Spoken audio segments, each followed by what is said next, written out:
بارات میں چوراہوں پر رات کے اندھیرے میں جب بارات گزر رہی ہے تو لوگ نوٹوں کی گڈیاں اڑا رہے ہیں ہوا میں اور لوگ لوٹ رہے ہیں. کیا جواب دیں گے یہ مسلمان جو مسجد میں بیٹھ کر نکاح پڑھوا رہے ہیں؟ نکاح من سنتی خدا کے سامنے تم کو پیش کریں گے. سب سے پہلے مشرکین سے پہلے، یہودیوں سے پہلے، نصارہ سے پہلے، مورتی پوجا کرنے والوں سے پہلے ان بدماشوں کو جہنم میں بھیجیے جنہوں نے مجھ کو بدنام کیا ہے. شادی میں بے فضول کروڑوں روپے خرچ کرنے والوں اور اپنے شادیوں میں پیسے اڑانے والوں، ذرا اس بیان کو مکمل سنیے گا کہ تمہارا انجام اللہ کے یہاں کیا ہوگا. اور کیا تم یہ سمجھتے ہو کہ اتنا پیسہ اڑانے کے بعد تمہاری شادی شدہ زندگی میں برکتیں آئیں گی؟ اگر یہ سوچتے ہو تو تم بہت غلط ہو. آئیے اس بیان کو ہم حضرت مولانا سجاد نعمانی صاحب دامت برکاتہم کی زبانی سنتے ہیں.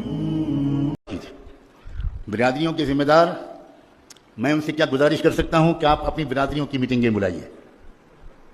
کر سکتا ہوں گزارش؟ کوئی نہیں جواب دے رہا. آپ برادریوں کے ذمہ داروں سے کہیں کہ جو کچھ ہو گیا وہ ہو چکا، اب ہماری برادریوں میں جہیز کا مطالبہ نہیں ہوگا. اب ہماری برادریوں میں شادیوں میں عیاشیاں نہیں ہوں گی. ابھی آتے وقت، کمرے سے نکلتے وقت مجھے ایک تازہ ویڈیو ملا ہے. حیدرآباد میں ایک نئی بارات، اس بارات میں چوراہوں پر رات کے اندھیرے میں جب بارات گزر رہی ہے تو لوگ نوٹوں کی گڈیاں اڑا رہے ہیں ہوا میں اور لوگ لوٹ رہے ہیں. کیا جواب دیں گے یہ مسلمان جو مسجد میں بیٹھ کر نکاح پڑھوا رہے ہیں؟ نکاح من سنتی. کل کو تم ہوگے اور محمد رسول اللہ کا گریبان ہوگا، ہاتھ ہوگا اور تمہارا گریبان ہوگا اور حضور خدا کے سامنے تم کو پیش کریں گے. سب سے پہلے مشرکین سے پہلے، یہودیوں سے پہلے، نصارہ سے پہلے، مورتی پوجا کرنے والوں سے پہلے ان بدماشوں کو جہنم میں بھیجیے جنہوں نے مجھ کو بدنام کیا ہے، جنہوں نے اسلام کو بدنام کیا.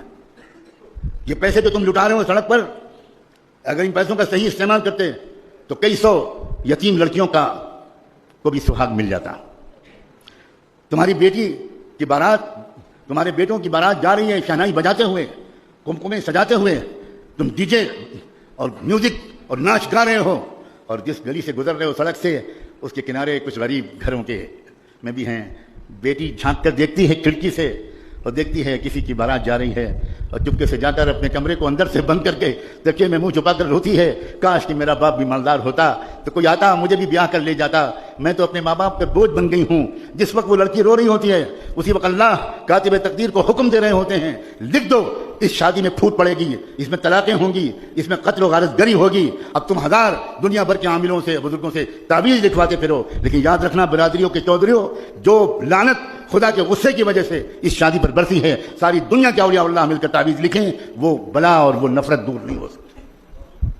کیا ہو رہا ہے مسلم معاشرے میں؟